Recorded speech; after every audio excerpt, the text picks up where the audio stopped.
Eh bien le bonjour et bienvenue dans cette deuxième vidéo qui va parler de la séance du lundi pendant la période de la fête du cinéma. Et donc, comme je l'ai dit juste avant dans la précédente vidéo, c'est que ce fut une séance assez bizarre. Puisque je suis allé voir Rodin de Jacques Doillon. Et donc ce fut déjà même bizarre rien que de voir ce film au cinéma parce qu'il est sorti le 24 mai au cinéma.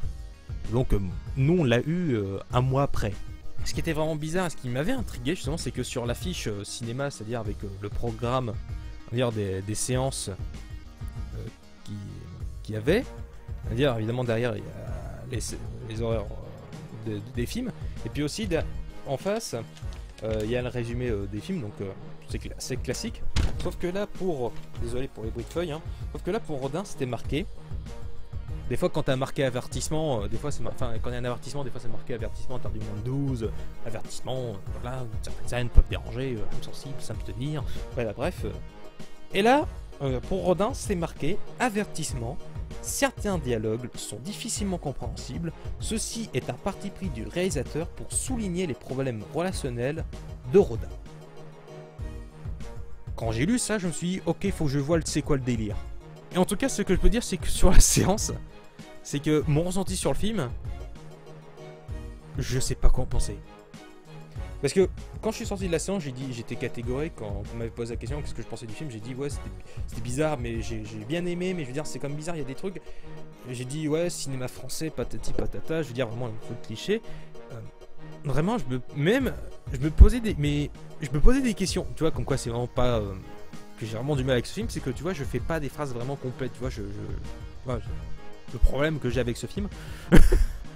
Donc avant de commencer la critique, je vous dis que je spoil tout le film, hein, parce que si je reste superflu dans les détails, vraiment, ça fera pas ressentir vraiment mon vécu, vraiment mon avis que j'ai eu en regardant ce film. Vraiment, je pense que c'est ultra important que j'en parle. que je spoil le film, je pense que c'est important. Et donc, de quoi traite Rodin de Jacques Doillon? Donc, ça parle de ça. À Paris, en 1880, Auguste Rodin reçoit enfin à 40 ans sa première commande de l'État. Ça sera La Porte de l'Enfer, composée de figurines dont certaines feront sa gloire, comme le baiser et le penseur. Et à la base, je me disais que je croyais que le film partirait dans un certain... dans le biopic un petit peu conventionnel, je veux dire, mais quelque chose qui marche quand même. C'est-à-dire, c'est qu'on te présente un personnage dans une situation initiale, puis ensuite on va te montrer comment il était un petit peu enfant, enfin un certain stade de sa jeunesse, les situations qui ont fait de pourquoi il a voulu devenir sculpteur, qu'est-ce que ce métier lui apporte, qu'est-ce que ça lui procure vraiment intérieurement, je veux dire, est-ce que c'est vraiment une satisfaction personnelle de faire de la sculpture, pourquoi il a voulu faire de la sculpture, qu'est-ce qu'il aime dedans autant. Dire, moi, à la base, je croyais justement que ça ferait ça, justement qu'on verrait un petit peu sa jeunesse, de comprendre pourquoi et comment il est devenu sculpteur, et de comment il est devenu aussi célèbre. Et ben non, le film va jamais revenir sur la jeunesse de Rodin. Le film ne fait aucune exposition du personnage. Donc déjà, ça comme premier parti pris, ok. Et puis surtout, quand je dis qu'il fait pas d'exposition pour Rodin, il fait aucune exposition pour aucun des autres personnages que tu vois dans le film. Parce que le film commence par un plan séquence très bien foutu et intelligent, justement, et où on voit Rodin en face de sa future œuvre, la Porte de l'Enfer. Ensuite, il va chercher une femme qui s'appelle Camille, et ensuite, Camille regarde son œuvre, et ils discutent, et tu vois comme quoi il y a une certaine relation, une affinité entre les deux personnages. Tu sens qu'il y a beaucoup plus que ça, il y a un truc qui va se jouer avec les deux personnages, quelque chose qui va se passer entre ces deux personnages, c'est sûr. Si tu ne t'es jamais intéressé à Rodin, je veux dire, ou même tout ce qui est art plastique, les arts durant le 19e siècle, si tu connais pas tout le contexte qu'il y a autour de ce personnage, t'es vite largué. Et autant, est-ce que c'est vraiment un défaut? Parce que t'as envie de dire, ouais, c'est un défaut, parce que du coup, c'est un film, donc du coup, c'est censé te montrer, c'est censé te faire comprendre l'imaginaire, tout l'univers de Rodin. Mais en fait, clairement pas, parce que ça parle juste de la fascination qu'a Rodin pour ses œuvres, la fascination qu'il a pour les femmes. C'est juste Rodin, un instant T. Là, le Rodin, à l'époque où il a reçu sa commande de l'État. C'est juste ça. Puis après, comment tout va se dérouler. Par quelles étapes il va passer pour vraiment pouvoir créer pouvoir créer toutes les sculptures, pour comprendre certains cheminements, quels obstacles, je veux dire, quels problèmes personnels, psychologiques il a eu pour en arriver jusqu'à la finalité de sa commande. Et effectivement, c'est bizarre, et je me dis que c'est aussi là aussi un parti pris. Puisque le personnage de Rodin ne va jamais faire de retour en arrière, il se dit pas merde j'ai déconné, il y a 2 jours j'ai fait le con. Non, lui il vit toujours dans le présent, et ce qui l'inquiète justement c'est un petit peu le futur. De la trace qu'il va laisser, ça ne parle jamais du passé, donc c'est un choix un petit peu, donc c'est un choix bizarre, étrange, mais compréhensible avec le film.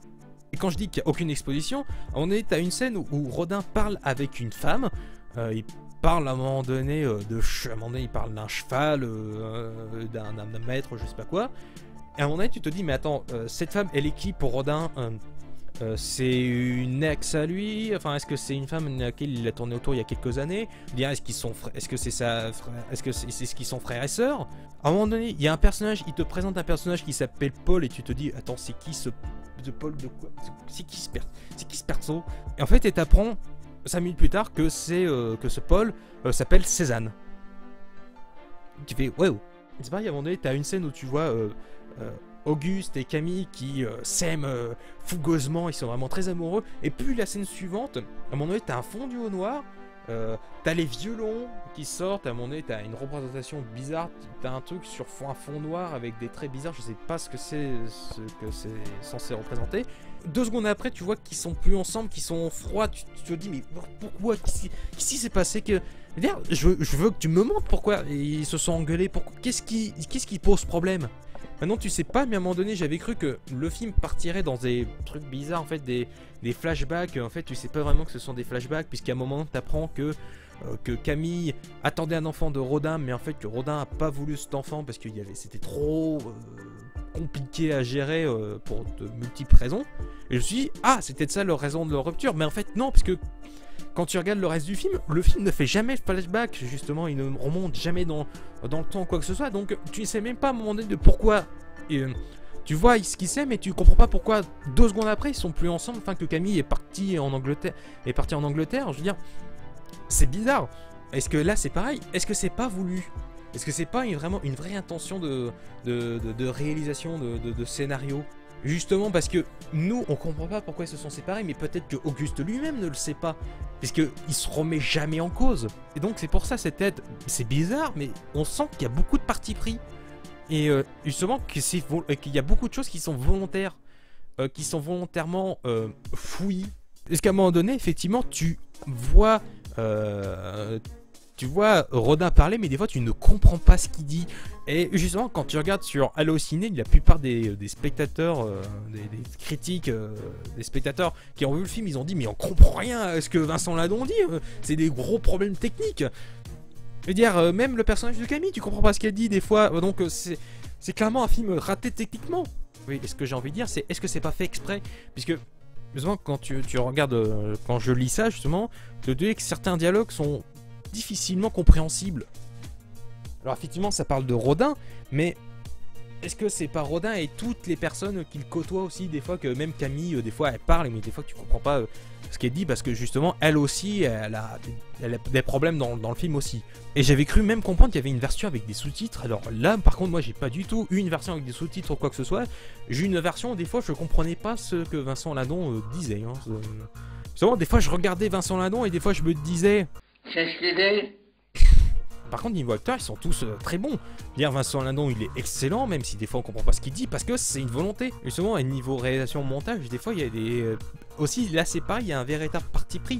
La plupart des plans, justement, la part même des plans séquences, ne sont pas juste là pour être gratuits, genre ah, je sais faire de la mise en scène très technique, regarde, je suis trop fort. Regarde, donnez-moi mon César du meilleur réalisateur en année prochaine. Je le mérite, regardez, je sais faire des plans séquences.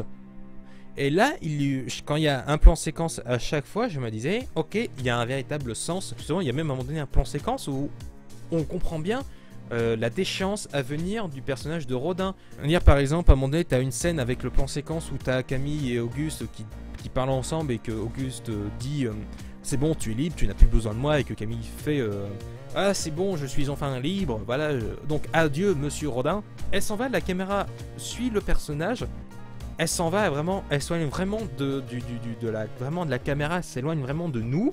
Quand elle part, elle laisse des traces de poussière justement, comme si genre elle devient plus rien vraiment, et elle laisse, et c'est comme des souvenirs, voilà, elle laisse ses traces dans l'esprit de Rodin. Et ensuite la caméra revient sur Rodin qui cache ses émotions, mais qui va s'asseoir, et ensuite quand le personnage s'assoit, tu vois, il est entouré de bras qui servent pour les sculptures juste notamment, tu comprends qu'il est déchiré, que vraiment en direct, qu'on comprend visuellement, il y a quelque chose à l'intérieur de lui qui vient de se briser. En fait, il est vraiment séparé en 1000 morceaux. Cette séparation est très difficile pour lui. Donc peut-être que j'extrapole à mort, je veux dire que je surinterprète, je sais pas, mais en tout cas je l'ai beaucoup ressenti comme ça. Niveau réalisation et montage, oui, ça peut paraître fouillé, mais peut-être parce que c'est vraiment pour insister vraiment sur le problème qu'a Rodin à rester pas réaliste, mais je veux dire à rester connecté à la réalité, au monde qui l'entoure, puisque il y a pas mal de dialogues, il y a pas mal de situations qui viennent appuyer ça, parce qu'à un moment donné, comme à un moment donné il discute avec la femme dont on ne sait pas à un moment donné si c'est une ex à lui ou quoi que ce soit, s'ils ont flirté ensemble, s'ils étaient ados, jeunes, enfants. À un moment donné, ils discutent, et à un moment donné, Rodin dit quelque chose par rapport en plus à son métier, si je me souviens bien. Et à un moment donné, il n'y a aucune réponse venant de la femme en face de lui. Et il dit, en fait, tu comprends pas ce que je dis. Je pense que dans n'importe quelle autre circonstance, j'aurais dit comme quoi ouais, c'est de la branlette intellectuelle, j'aurais dit comme quoi c'est de la prétention, je veux dire c'est cinéma français, t'as vu, je fais trop de subtil, je fais des plans séquences parce que je suis un bon réalisateur. Il y a quand même quelques fois où j'ai dit ouais cinéma français parce qu'à un moment donné genre pour passer d'une situation à l'autre, il y a le fondu au noir, il y a une image, tu sais pas ce que ça représente, c'est mystérieux, et ensuite la musique c'est juste des violons. Voilà, la bande originale de ce film est pas super, n'est pas originale. Hein. Je veux dire, c'est juste des violons. Je veux dire, t'as pas 4000 instruments, c'est juste des violons. En plus, moi qui adore le violon, je me suis dit, ah attends, au tout début, t'entends juste quelques notes de violon parce que c'est un peu le thème de Rodin, voilà, un truc gras, mais je veux dire, qui dure longtemps, vraiment le coup du vraiment violon. Et je me suis dit peut-être qu'à un moment donné ça partirait vraiment dans le crescendo musical, c'est-à-dire à un moment donné tu le vois créer, mais à un moment donné la musique s'emballe parce que le personnage s'emballe quand il crée quelque chose. Je pense qu'une musique comme ça, une scène où tu voyais Rodin construire, je veux dire, où tu le vois être frénétique en sculptant le penseur, vraiment en sculptant une de ses œuvres, vraiment je pense que ça aurait été excellent, mais c'est pas ce que le film veut exprimer justement. Le film veut exprimer vraiment le personnage, je veux dire son caractère, sa psychologie, ce qu'il est. Je viens à parler de la fin. Les 30 dernières minutes, pour moi, je les ai trouvées chiantes. Alors peut-être que je les ai trouvées chiantes parce que je savais pas où est-ce que le film voulait aller, mais en tout cas à un moment donné je me suis dit ah tiens cool, le film peut se terminer là, ok c'est bon, c'était plutôt intéressant, c'était plutôt pas mal. Ok, c'était intéressant, c'était bizarre. Mais à un moment donné, je vois que le film continue, je me dis, pourquoi le film continue? Je veux dire, il avait fini ce qu'il avait raconté. Non, le film continue. Le film continue, à un moment donné, je me dis, où est-ce que tu veux m'emmener? C'est quoi ton délire? Où est-ce que tu veux aller?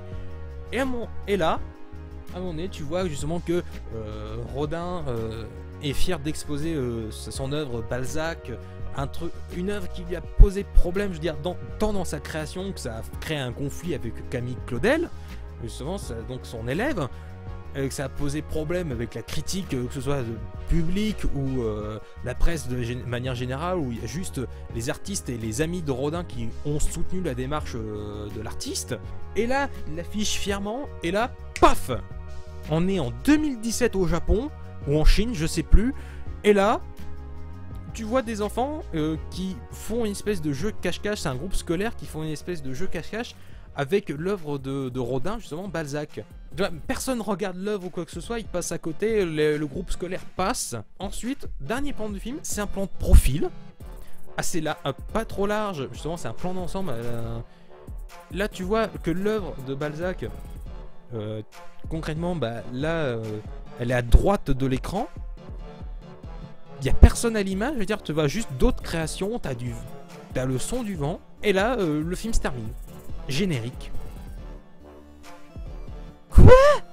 quand j'ai vu ça, j'ai fait, oh, attends, quoi, qu'est-ce que tu essaies de dire? Qu'est-ce que tu essayes de dire avec cette fin? Pourquoi tu passes de Rodin qui contemple l'œuvre qui est magnifique, qui est vraiment génial, parce qu'en plus il la met vraiment bien en valeur durant la fin, parce qu'il y a une photo, et ensuite tu passes à cette scène-là de fin en Japon ou en Chine. Ok. Et je me suis posé la question, qu'est-ce que ça voulait dire? Effectivement, et ça fait à la base, ça avait, pour moi, c'était bizarre. Tu te dis, mais ça n'a aucun sens. Et tu te dis, mais si, ça a un certain sens, puisque ça veut dire en fait que les gens voient des œuvres, mais passent complètement à côté. Littéralement. On dit, ils passent à côté d'une œuvre, mais cette œuvre a une histoire, il y a quelque chose de profond, puisque justement, comme je l'ai dit, on sait que ça lui a posé beaucoup de problèmes pour arriver à cette finalité, c'est-à-dire pour que l'œuvre arrive, justement pour qu'il accouche de cette œuvre, et ensuite toutes les critiques qu'il a dû essuyer, vraiment que ça lui a posé vraiment problème, et personne ne regarde. Les enfants s'amusent avec, les gens ne regardent pas spécialement. Donc c'est peut-être pour signifier comme quoi en fait on devrait plus s'attarder vraiment aux histoires qu'il y a derrière les œuvres. Et auquel cas ça du coup c'est une invitation à s'intéresser à l'artiste lui-même, Auguste Rodin, par le biais d'autres œuvres, je veux dire par le biais des livres, vraiment pour comprendre tout ce qu'il y a derrière chaque œuvre. Et c'est plutôt intelligent puisque du coup ça permet de justifier le pourquoi justement on n'est pas véritablement revenu sur le passé de Rodin, de pourquoi je veux dire, on trouvait que c'était fouillis, des trucs comme ça explique beaucoup de, ça démontre pas mal de choses, et c'était plutôt intéressant. Je veux dire, peut-être que les 30 minutes que j'ai trouvé chiantes la première fois, peut-être que quand je vais revoir le film, peut-être que ça va me paraître justifié, et vraiment je vais faire, ok, ça fait un sens, mais auquel cas j'avais trouvé ça plutôt bizarre, et ce fut une séance vraiment bizarre, que ça m'a, et j'y ai réfléchi encore, tu vois, encore aujourd'hui, plusieurs jours après avoir vu le film. Ouais, je repense à beaucoup d'images du film, tu vois, je repense vraiment à beaucoup de choses. C'est pas un film qui, c'est un film qui va qui va au moins te faire ressentir des choses, que ce soit du dégoût, de la haine, ou soit de l'admiration, de la fascination, ou comme moi, c'est-à-dire que je savais pas quoi en penser. Je veux dire, c'est vraiment bizarre parce que le film est lent. Je veux dire, je veux dire, évidemment, il y a pas de scène d'action quoi que ce soit, mais je veux dire, il y a pas de scènes, je veux dire, où il y a des scènes qui vont crescendo. Je veux dire, le rythme du film, c'est l'encéphalogramme. Je veux dire, c'est plat. T'as pas un moment de sursaut, tu fais oh mon dieu, il y a quelque chose d'incroyable qui se passe. Non, c'est juste, tu regardes le film, et c'est évidemment c'est un peu intellectualisé parce que c'est un peu cinéma français, mais n'empêche, il y a une envie de réalisation, où le scénariste et le réalisateur prennent des risques, il y a un parti pris derrière. Le cinéma français, enfin pas le cinéma français, mais le cinéma où là en général c'est assez subjectif et des fois c'est compliqué d'être objectif, et l'art ça parle avant tout à ton être intérieur. Je veux dire, ça parle à tes émotions, à tes sentiments, à ton vécu. Je veux dire, c'est que des fois certaines œuvres te parlent plus que d'autres. Je veux dire, il y a des fois il y a des gens qui trouvent que par exemple ce tableau est magnifique, tandis que d'autres trouvent que c'est totalement insignifiant, que oui c'est joli mais sans plus. Je veux dire, là pour les films c'est pareil, et que le film divise autant, je pense que c'est fait exprès. Parce que comme c'est un film qui parle de l'art, et que c'est un film qui montre comme quoi il y a des gens qui défendent l'art de Rodin, mais tandis que d'autres le défonçaient, je veux dire, parce qu'ils aimaient pas ça, ils trouvaient que c'était offensant, des trucs comme ça, ils trouvaient que c'était insultant vers la profession. Bah là c'est pareil, parce que quand tu regardes les avis sur Allociné, certains disent ce film est une insulte, je veux dire, vraiment c'est un ratage technique ou des trucs comme ça. Au niveau de l'histoire, il y a rien, il se passe pas grand chose. C'est voulu. Ce film-là fait bien son job en termes de cinéma. Je veux dire, qui te laisse pas indifférent. Et qu'est-ce qui est le plus important? Un film qui est pas entièrement satisfaisant, mais qui te pose quand même quelques questions. Vraiment, tu repenses quelques jours après en te disant, mais ok, ça c'était pas mal, ça c'était pas top. Ouais, mais ok, ce clap peut s'expliquer grâce à ça. Ouais, mais non, mais enfin si. Que plutôt un film blockbuster justement où tu regardes, tu t'amuses bien, mais au fond c'était totalement vide, il y avait rien. Je me dis, est-ce qu'il faut que les deux existent, ou soit est-ce qu'il faut que les blockbusters restent divertissants mais qui proposent quelque chose évidemment de bien supérieur. Je pense que ce film-là, pour être vu comme une grosse prétention, je veux dire, ça pourrait être vu comme de la grosse prétention, c'est-à-dire ouais je fais des longs plans séquences, je veux dire je fais jouer mes acteurs de manière théâtrale, j'ai un parti pris, t'as vu, je suis trop fort, je veux dire je suis un artiste, acclamez-moi, donnez-moi mon César pour le meilleur film, le César du meilleur acteur pour Vincent Lindon, le César de la meilleure actrice pour Isa et Gelin, le César de la meilleure musique, enfin quoique là je me pose vraiment des questions si le film est nominé pour ça, parce que vraiment je vois pas la performance qu'il y a derrière juste à faire des accords de violon, des trucs comme ça, je vois pas, c'est pas ouf. Bah, disons que c'était une assez longue critique, ça va être, je pense que ça va être compliqué à monter, mais ça va être amusant, rigolo. Ouais, je pense que ça va être sympa. Et donc on va passer, donc je vous laisse, et on va passer à la 3e vidéo pour la séance du mardi. Et attention, on va se baigner.